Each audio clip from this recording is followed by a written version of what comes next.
Thomas Wallace left HMRC after 20 years and went straight into a senior tax role in the private sector. Not many would have done this, but fortunately for him, it's gone well. Really well. So how has he done this? What are the traits and skills that have led to his success? That's what I wanted to know, and so I asked him. You're listening to episode 101 of the Tax Professionals podcast, the podcast to help tax professionals progress, develop, and improve their careers. Welcome to the Tax Professionals podcast, the podcast dedicated to helping you improve your tax career. Here's your host, Jack Bonehill. Hi everyone, and welcome to this episode. Thomas, like me, is one of the tax professionals that's active on LinkedIn. We are probably both too active, and that's where I first came across Thomas. I've always known him as the person that worked for HMRC, but then his first non-HMRC role was a senior tax role. He's the only person who I've seen to do this. Most people I see making the move from HMRC typically move from one of the big four to a manager role, but not Thomas. His first role after HMRC was as head of tax for WTT. Fortunately for Thomas, it did go well, and that's a credit to him. He has the perfect attitude and traits to make it work.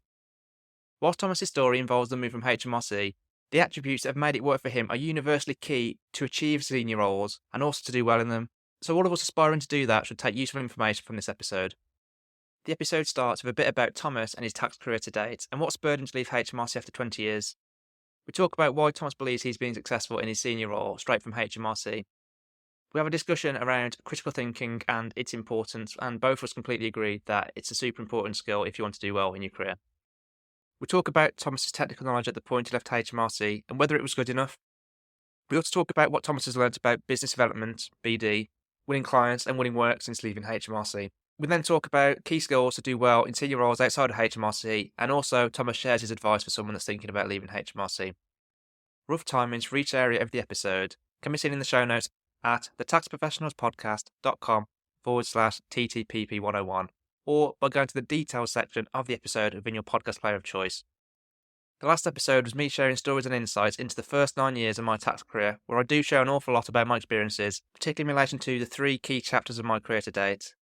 This episode is a perfect episode for those of you who want to know a bit more about my journey so far, from graduating all the way up to becoming tax director, and also a bit more about me personally.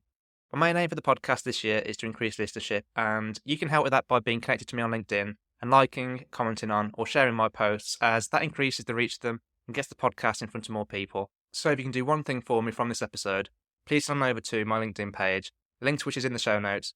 Go to the activity section of that page and hit like, leave a comment, or share the post of mine which announces this episode. Hi, I'm Maisie from Pro Tax Recruitment, and we are proud to sponsor the Tax Professionals podcast. At ProTax, we help tax professionals like you to find new roles that are a great fit to you, to find that perfect candidate to add to your team and everything else in between. We focus solely on tax recruitment, and this allows us to give you current, informative insights into the tax market, helping you to make well-informed decisions. Head on over to the taxprofessionalspodcast.com/pro-tax to see our latest tax roles and our team, all of whom would be happy to speak to you. Thanks to ProTax for sponsoring the podcast. Kevin Rater at ProTax actually placed me in my last firm, where I stayed for 7 years, progressing from tax assistant up to senior manager after 5 years. They know what they're doing. But anyway, without further ado, let's get to the episode. Could you start off by telling us a little bit about you and your tax career? Sure, absolutely. Everyone, or at least most people you meet in the tax world, had no intention of getting into tax whatsoever. It was never my dream. Left school, joined the Inland Revenue as what was a tax assistant at that time, an admin assistant, but worked my way up, spent 20 years in HMRC, and by the time I left, I'd undertaken inspector training. I'd worked in a number of senior roles. I'd managed and led teams. I'd worked in big teams on evasion cases and fraud cases, and pretty much, I think, done everything there was probably to do in tax terms at that point.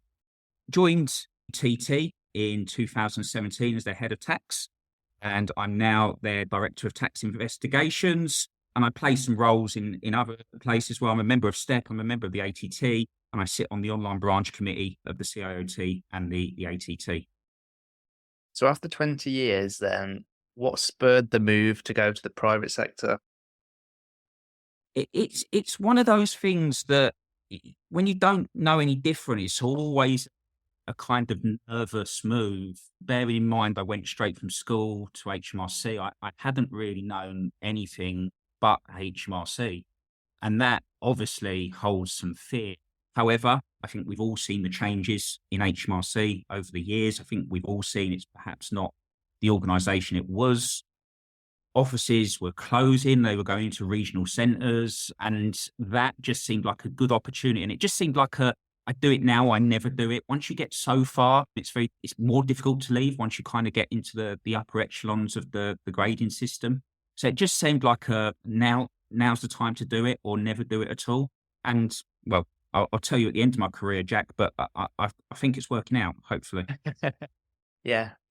So why is it then you think you can get stuck in HMRC if you get too high? Is that because to leave you'd have to take a massive pay cut, or is it something else entirely? Why do you think? I think it's I mean it's two things. It's obviously you've been in HMRC all that time, so the higher you get up, the more you're going to get involved in management things than technical things.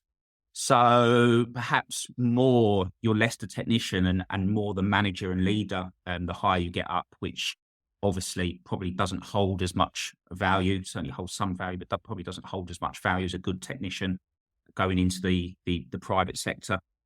So there's that, there's the pay, there's obviously the flexi time, and if you start a family, and flexi time and pension and all of that sort of good stuff that comes with the revenue, then for me, it just seems like a harder move. Some people might look at it and go, no, it's still an easy move. If you're good enough, you'll do it. But you see very, very few people jump out of the revenue once you get past a certain grade. Yeah, you see most people, I'd say, kind of move up when they can get a manager role in a big four firm. That's the typical move I see. Yeah. I think that's the same thing I see. Whilst there are some very senior people who have come out, particularly in the tax disputes and have absolutely they've gone great guns, they generally come out and start their own businesses at that level. So, but for me, it was just, as they say, Jack, timing's everything with these things. But I think timing was just right for me. Yeah. So how come you didn't just decide to go down one of those similar routes then of going to a big four and suppose going to what sounds like a senior role, head of tax at a private business? How come you decided to go down that route then? They didn't ask me, Jack. But no, in all seriousness, look, when I was looking for a role, what I didn't want to be is just like a kind of generic, okay, come along, do COP9, do that sort of, stuff. And not that there's anything wrong with that at all. But having been in kind of leadership and management roles, I obviously had some skills there that I still wanted to utilize. And I met the guys at WTT. And I think it's fair to say from the first time we met, we had a good relationship. I liked what they were doing. I'm a loyal guy as well. So you won't see me jumping from job to job to job. I think 20 years in HMRC probably shows that. So where I wanted to go, I didn't want it to be kind of like an 18-month kind of stepping stone to something else. I wanted to be sure that it was a place where I could, develop, hone some of those skills, those senior roles, but have the support to do that as well. And for me, it was just, it was a good place to land. Yeah. So reflect on your time then since you left HMRC, because at least from my perspective anyway, and I'm sure you probably feel it as well, it seems to be going pretty well for you. So why is it that you think you were able to do that, then jump from HMRC to a senior role and still be successful in it?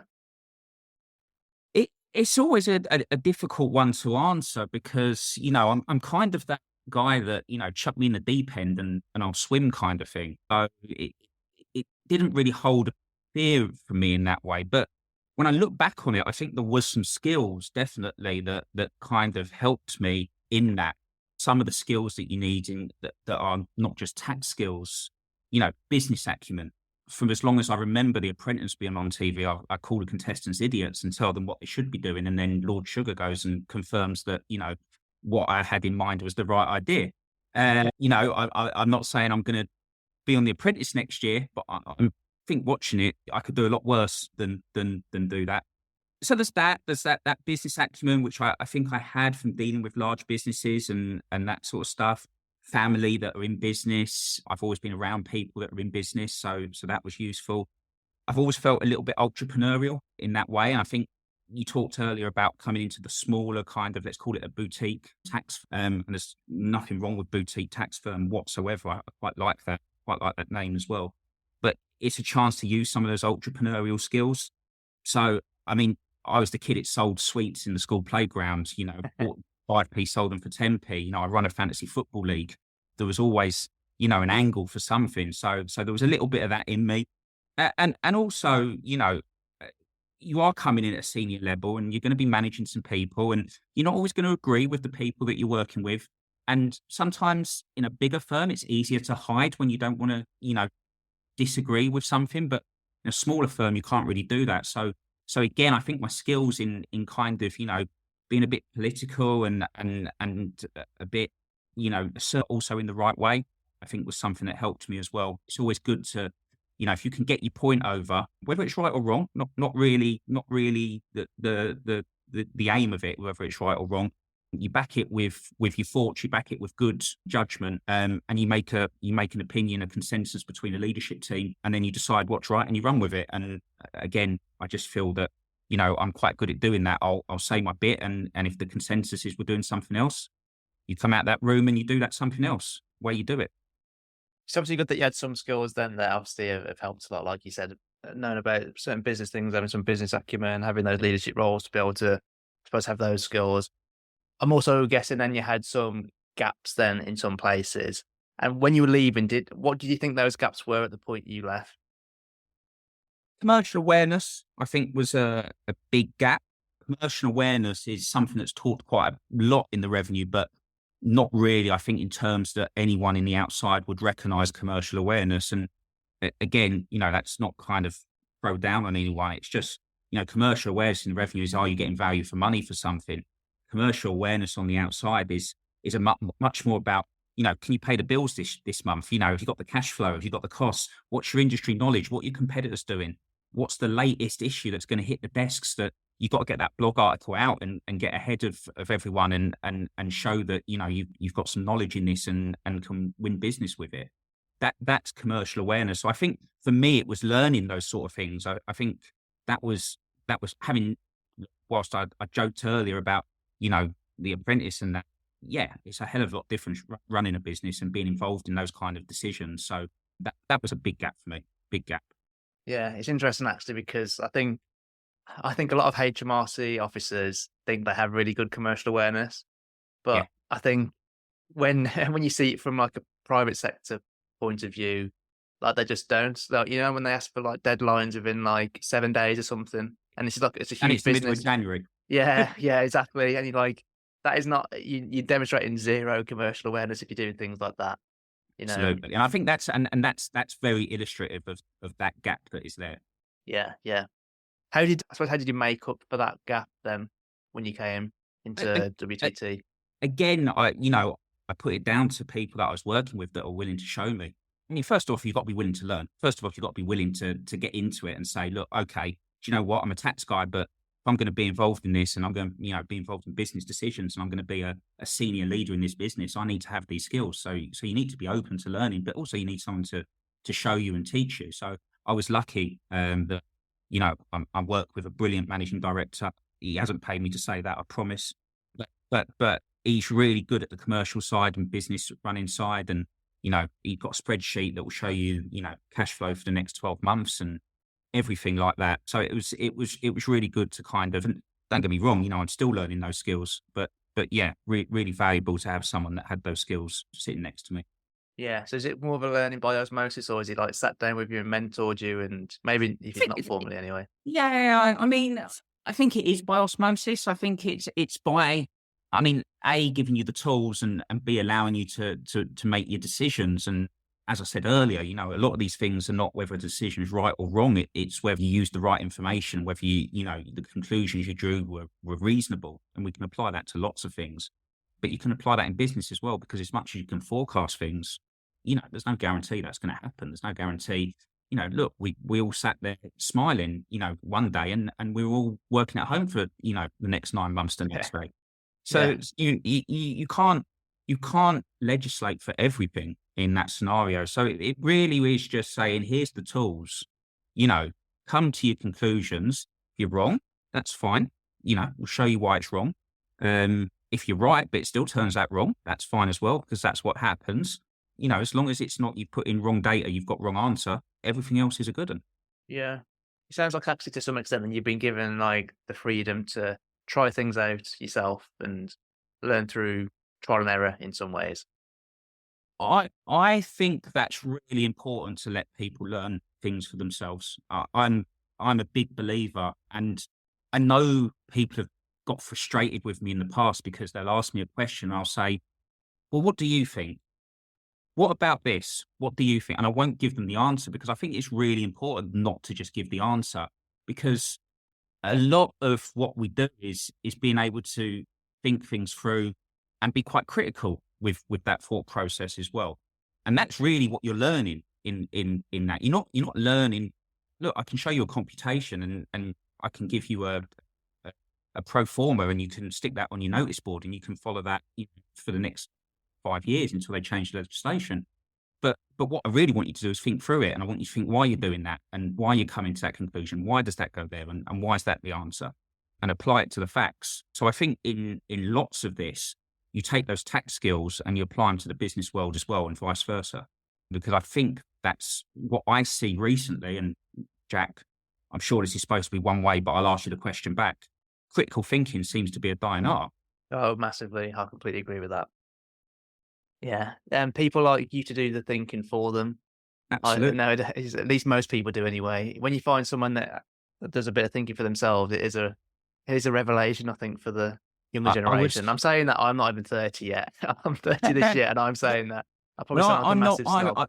I've kind of give my age away a little bit with my career there and how long I've been in the game, but I won't say it out loud.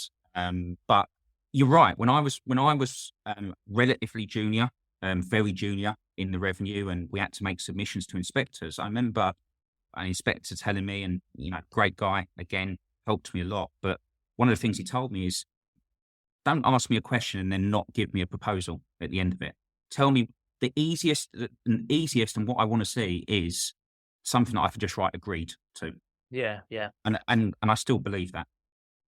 Yeah, and I think that's partly what I'd call it, maybe being proactive and taking a bit of initiative. So it's like when someone comes to me at work and like, oh, what's the answer to this question? And if they give me nothing, then I'm like, well, have you tried to figure out the answer yet?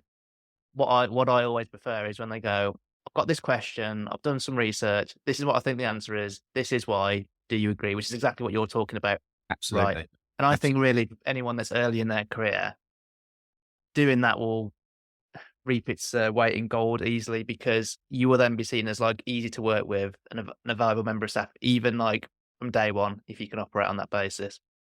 I couldn't agree more. Yeah. And I do agree with you. I do think it's a bit of the critical thinking is a bit of a dying art. I think I probably got away with it some ways because I did a maths degree, and to do a maths degree, you've got to critically think, like there's no way around it. If you don't, you're going to fail. So I've been forced to learn it, I suppose. Yeah. And then it's stayed with me ever since university. It's definitely been a useful skill for my career, for sure. So I'm a bit of a technical snob, by the way, when it comes to tax. And I think I'm probably not the only person that thinks someone that's been in HMRC for a long time and hasn't worked outside of that, it's harder for them to get strong technical knowledge around tax, even more so because the training's just not given there, and there's less and less people in HMRC that have that knowledge to be able to, I suppose, share it with other people. So when you left HMRC, did you feel like you had a technical gap, or were you relatively okay on that front? Because you weren't CTA qualified, were you? You weren't ATT qualified. No, you'd done some inspector training, but that was pretty much the extent of it, wasn't it? So I took inspector training in 2004, which was the first cohort that did it in large business. So I trained in corporation tax. It was more what I'll call the traditional. You were taught employment taxes, you were taught capital gains, you were taught, and you took the exams, and they had a 60% pass mark, and if you failed, you didn't become an inspector. And even when you passed, your work was looked at for 6 months to see whether you were work up to the standard. For me, that was the proper inspector training course. Now, I mean, I'm not going to go into it, but the training course in HMRC is nowhere near that. But having said that, clearly, you don't use all of those skills throughout your career. and I'd been in management roles. Although I had returned to the front line, I was doing some more evasion work. I would say my strengths very much were in the Taxes Management Act and the processes and, 36 notices and all of the information powers and the penalties and all of that sort of stuff. I couldn't have sat down and, taught me through employment related securities. So when I came out, I did want to strengthen those skills because clearly it's the backbone of everything we do. You can have all of the rest, but you can't not have technical skills. Whereas you can have technical skills and not have all the rest and still have a decent career. So it's the foundation. So I came out and I wanted to do it. And at the time, you couldn't do CTA without having a pathway exam. You had to do ATT or STEP or SCAW or something like that to get onto the CTA. So I looked here and I decided, well, if I'm gonna go onto the CTA and I have to do one of these access, the most obvious choice is ATT. But that's really just learning what I've learned. Okay, I think in hindsight, I'd go back and say I learned so much more on ATT than what I ever learned on the revenue course. Absolutely did. So I decided to do STEP, which was a completely different STEP, obviously being some estate planning, trust planning, never done trust, never done inheritance tax. So it's completely new to me. But I like learning something. If you don't learn something, you might as well learn something new rather than just rehashing stuff that you already know, was my view. So I did that, passed that. Obviously, we had lockdown. And because I passed a STEP, I actually had an exemption from the ATT or HT paper. So I only needed to take 2 papers. So I decided to take the ATT anyway, took the personal tax and the corporation tax paper, passed that, and then started CTA. But I will say to anyone who's listening to this and unsure whether they want to do CTA, start it as young as you possibly can, because it gets so much more harder when you've got a full-time role, which is probably more than full-time, family, all of those sorts of things. It becomes very hard. So I'm still working through that. We'll see how that goes. But yeah, it was something I wanted to get my professional qualifications. Not that revenue exams are not professional qualifications, but clearly external recognition, they don't have the same recognition as ATT or STEP. Yeah, well, let's face it as well, like the HMRC training it's got a different purpose behind it, because the purpose really of inspector training is to help you spot errors, right, or underpaid tax, so then you can assess it essentially. Whereas obviously when you're doing things like ATT and CTA, the perspective there is it's to help you to give advice and to help clients, which is, I know it's the same knowledge almost, but it's coming at it from a different angle. No, I agree with you. It's a completely different angle. Generally in the revenue, something's happened and you're coming at it from, well, what's the tax consequences of that? That's very different to someone coming to you and saying, I want to do something. What's the best way of doing it? Yeah, exactly. Yeah. So it is very different. And I mean, what I would say now is, I do some advisory work. I don't just do investigations work. I do some advisory work. And it wouldn't be possible to do it without doing those qualifications.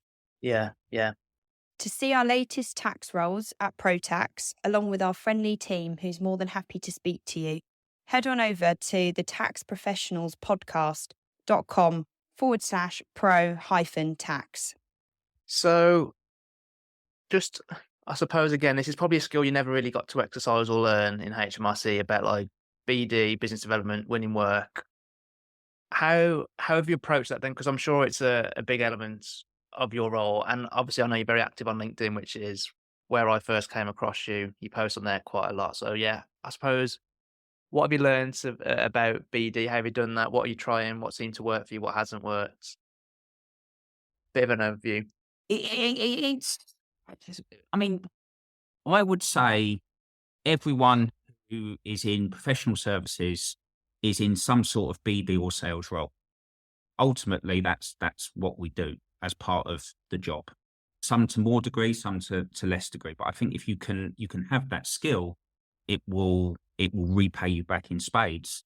Look, again, I think you can link that with entrepreneurial skills and business skills and business acumen and that kind of stuff. But yeah, when we say BD and sales, what you should never think it is it's like that call center mentality. Like, look, press, sign here. Here's the documents. Call them up every 30 minutes.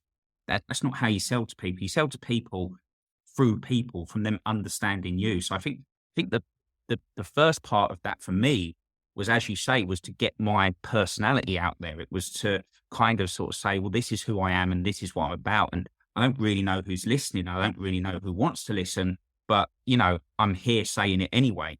And, you know, all of a sudden you get people sort of saying, well, I've seen this from you and can I have a chat with you about that? That's BD and that's sales, but it's not the hard sales and it's not the hard BD.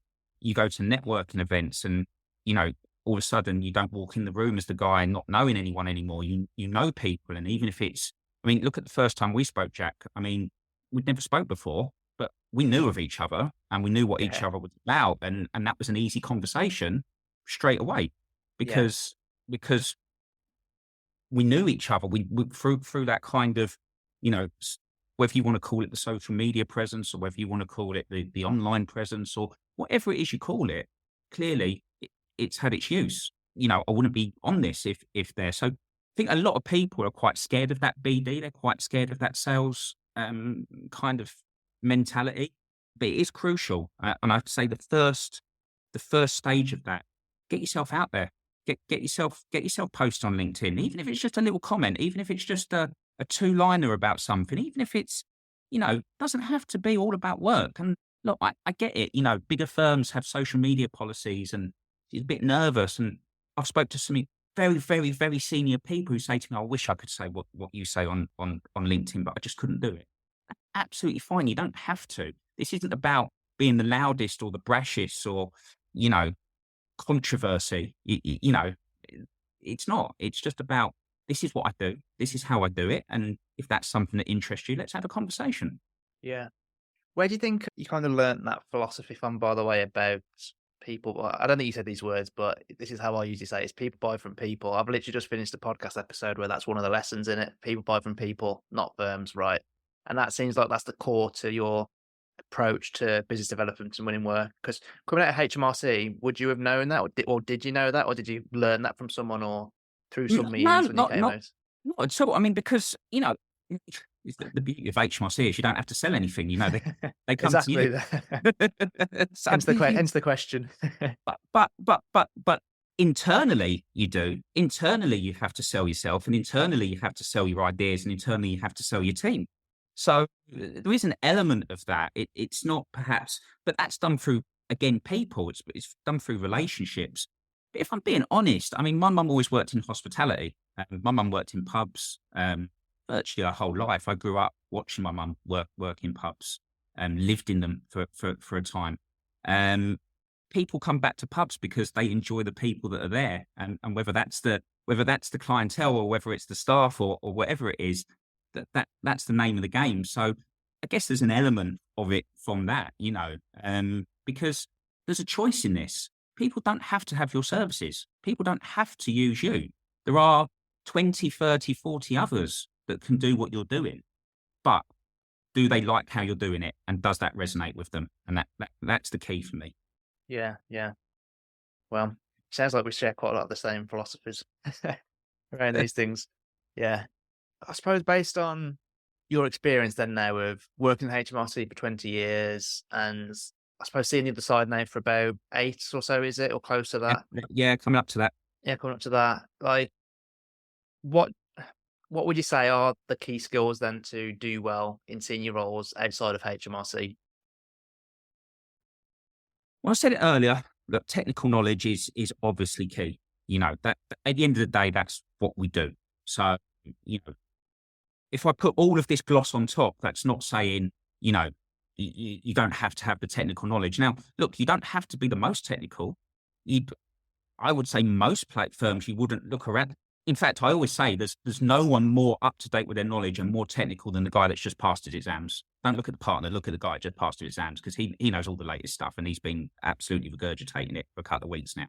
You know, so you don't always have to be the most knowledgeable on that, but you have to, because when you're talking to people, obviously they want to know that you know what you're doing, that you're the leader and you know what you're doing, you can guide your team effectively.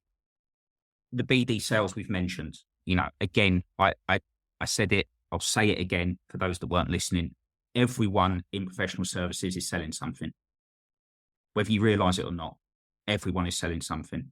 And personally, I don't feel, grade or anything like that should be a barrier to that. If you see an opportunity for your firm's services to be offered or sold, even if that's just look, can you have a chat with my partner, or can you have a chat with my director, then, take the opportunity.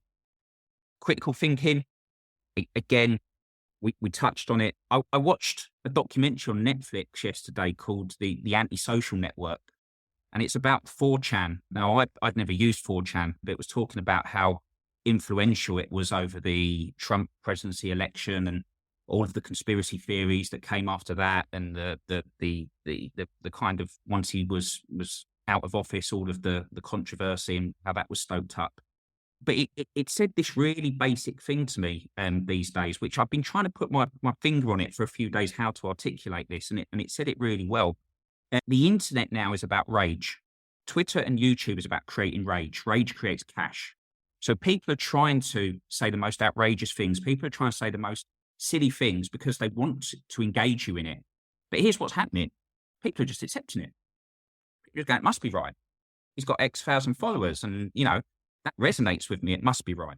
So, I think it starts with, in the most simplest places, is just thinking, well, okay, someone said that, but what backs that up in any way?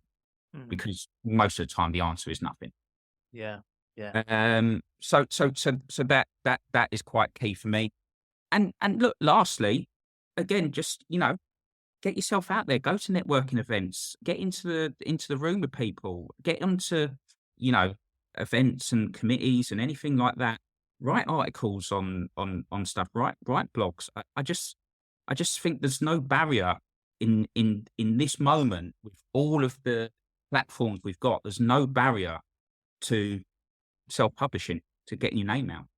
And it doesn't have to be the most technical piece in the world. It doesn't have to be an in-depth dissection of, the legislation, a tax case. Again, just have an opinion, just have a thought on something. Yes, people are not everyone's going to agree with you, but not everyone has to agree with you. It's your thought. I will guarantee you, someone will resonate with that, and someone will go, actually, do you know what? I like the way they've articulated that. They know your name now. Yeah. That's the hardest part, getting someone to know your name. Yeah, definitely. The critical thinking stuff, I know we've talked about it a bit earlier, but I think it's just so key. I think the quicker you can learn that skill in your career, if you don't already have it, just the quicker you're going to get into those more senior roles, if that's what you want. I do really think we lack in people who want to think for themselves nowadays. They're very happy to just delegate that thinking to someone else.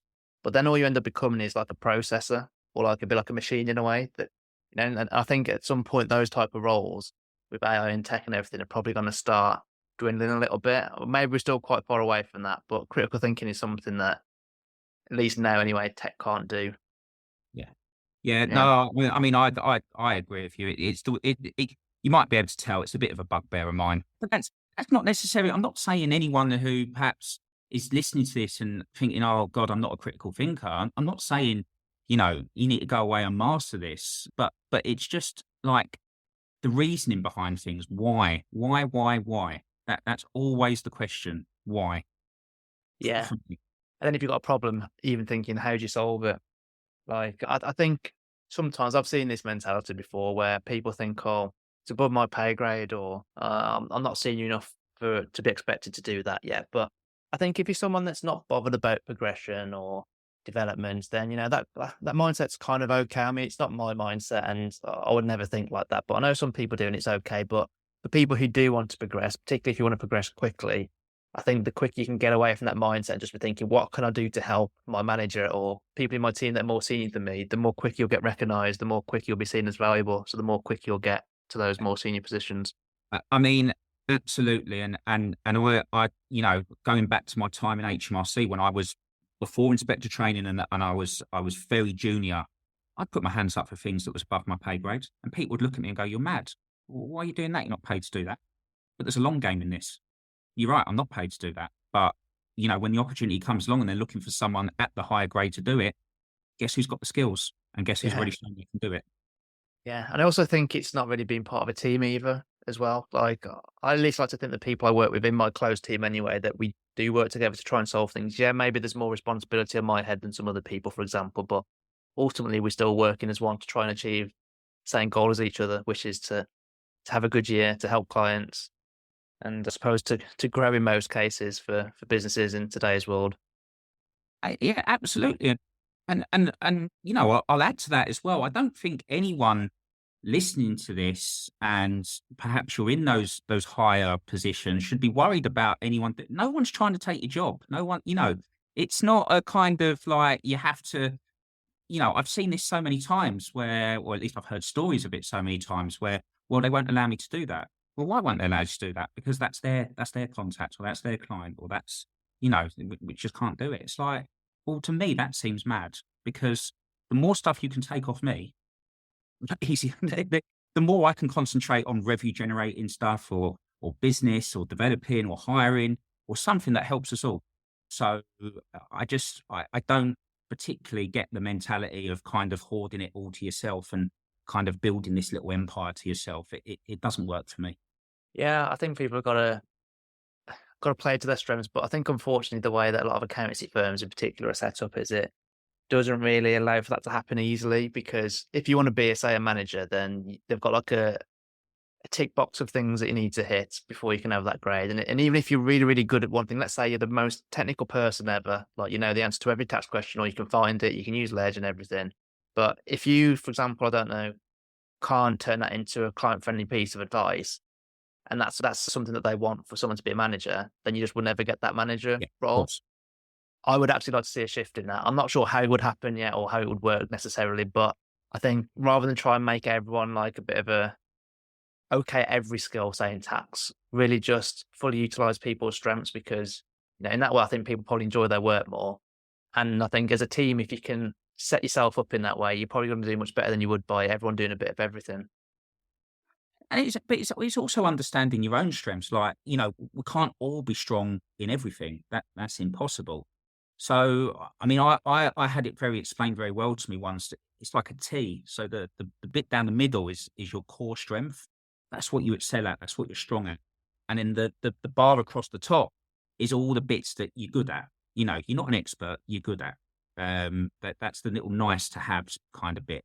You're always going to need that core strength, what you're known for. But then it's about adding as much as you can to that top. But you can't be an expert at everything. Yeah, that's a good way to think about it. Someone else said to me, actually, it was a training session I went on once, and they're like, if you just keep working on your weaknesses to make them better, you end up bringing down your strengths as well. Yeah. So then your strengths are no longer your strengths.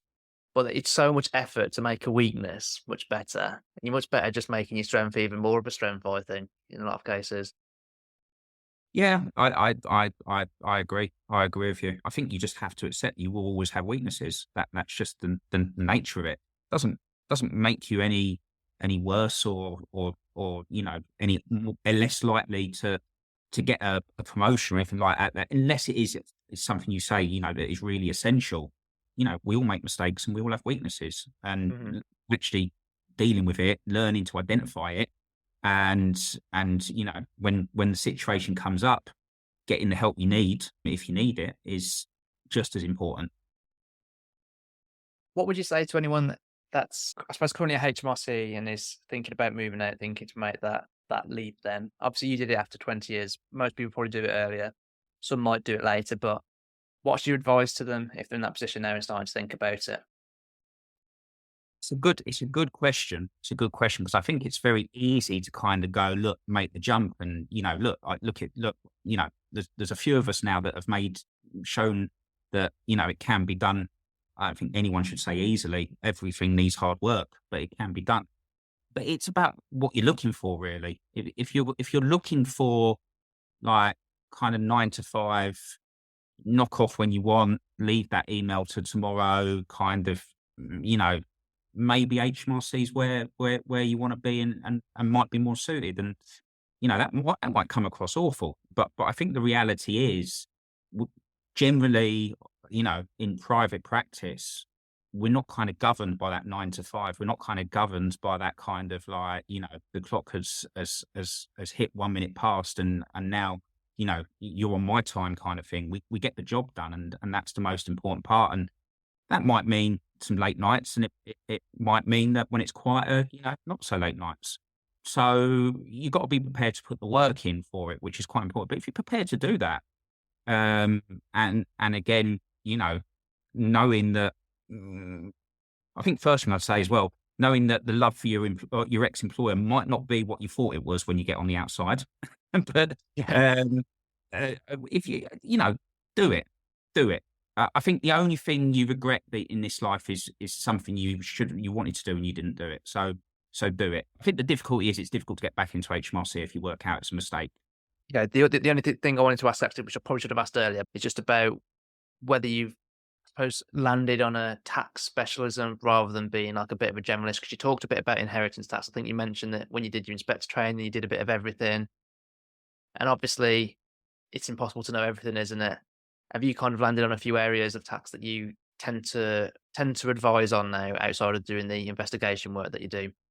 Yeah, it's quite strange because, as I say, I trained in large business, so kind of like groups and group relief and all of that sort of stuff was kind of second nature to me now. I don't think I dare touch it. My partner is doing the advanced technical CTA at the moment, and some of the questions are around me at the moment. They scare the life out of me, to be perfectly honest. So I think more personal tax is probably where I'm kind of landed. With the inheritance tax stuff, trust is something I've come to really enjoy. Again, having never touched it before doing STEP, not just the tax side of it, but actually the legal side of it, how they're set up, constructive trust, breach of trust, all the contentious trust issues and contentious estate issues are really interesting as well, because they feature, or like tax does, they feature a lot of law in there. And I quite like law. Probably give me 20 years back, I might have gone down the road of being a lawyer, given half the chance. But I think that legal side of it really does interest me. So as much as, I enjoy the numbers and that, I enjoy nothing more than delving into legislation, case law, and really getting to grips with the nub of the issue. Mm-hmm. Yeah, I'm the same actually. I don't know if you've had this when you've hired like a graduate or someone young. So I've hired, or at least interviewed a lot of people that have come out of uni, they've done an accountancy degree, and they did one module on tax, and it was probably personal tax. And they get the impression that working in tax is all about numbers. Whereas actually, I think it's such a misconception, because I think it's much more law than numbers. Maybe if you compliance you around numbers more than. I always say to them, if it's around numbers, you're in trouble, because calculators have been around for quite a while now. It's completely about law. It's a branch of law. Just because you're not a solicitor, I don't think you're not practicing a branch of law. You absolutely are. Yeah, which is why I always encourage people to go to the ledge as well, rather than just rely on guidance, particularly HMRC guidance. The ledge is the only truth in all of this. You can read as much guidance, you can read as much notes, and you can read as much books as you want. But trust me, the judge is not going to give you any credit for that in a tribunal. He'll look at the ledge, and that's what he'll be guided by. So for anyone that wants to get in contact, then someone maybe learn more about you, where's the best places for them to go?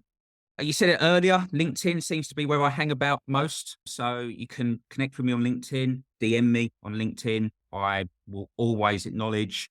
It might not be straight away. I do get quite a few messages on there, but please do feel free to do that. And I'm more than happy to have a chat with anyone. I'm a big believer in mentoring. I met some very good people that have mentored me along the way. Been very lucky in that respect, both inside and outside the revenue. I've met some less good people, don't get me wrong. The key there is to learn from the good and learn from the bad as well. Take the best of the good and get rid of the worst of the bad, and you'll do all right. But also, when you get to a position that you can be a mentor for someone, do it, because people value it. So pay it forward in that respect. So yeah, firm believer in it. So if anyone wants to reach out, I'm always happy to have a conversation. I would say there's two key points to take away from the discussion I had with Thomas. The first one is always be willing to learn and get better. As you've heard from the episode, that's something that Thomas has done an awful lot over his career in HMRC, and particularly since he's left HMRC and made the move to the private sector. And the second key point I think you should take away is that critical thinking is a super important skill, and if you want to do really well in your career, then it's a skill that you should learn sooner rather than later. And so if this is something that you think you're not particularly good at the moment, then I can encourage you to start working on that right now and getting better at it. Show notes for this episode can be accessed at thetaxprofessionalspodcast.com/TTPP101. In the show notes, there's a link to Thomas's LinkedIn page and also the WTT website if you want to go take a look there. And there's also a link to another episode of the podcast where I interview someone that moved from HMRC to the private sector and has done a good job of that too. So the other episode is actually with a person called David Rose, and I think it's about episode 62, but yeah, there's a link in the show notes there anyway if you're interested in taking a listen. If you want to improve your tax research skills or advisory skills, then you might be interested in my masterclasses in these areas. The masterclasses make doing both of these things less difficult, allow you to enjoy work more, and they help you to accelerate your progression. They're designed to be practical, actually help you to get better, and they're intended to help you to enjoy doing these tasks more and accelerate your career, to get you to where you want to be more quickly. The link to these is in the show notes. As you would have heard earlier in the episodes, and even on earlier episodes if you listened to any recent ones, my main goal for the podcast this year is to increase listenership. By heading on over to my LinkedIn profile, connecting with me on LinkedIn if you haven't already, and either liking, commenting on, or sharing my LinkedIn posts, you will help with that. So, if I could ask you to do one thing after listening to this episode, it would be to like, comment on, or share the post announcing this episode. That'd be much appreciated. If you like this episode, you can get notifications for all future episodes of the podcast by heading on over to thetaxprofessionalspodcast.com/subscribe. Episodes are bi-weekly and are released on Mondays. But that's it for this episode. I hope you found the episode useful and have taken away some useful points to help you to progress, develop, and improve your career. Until next time.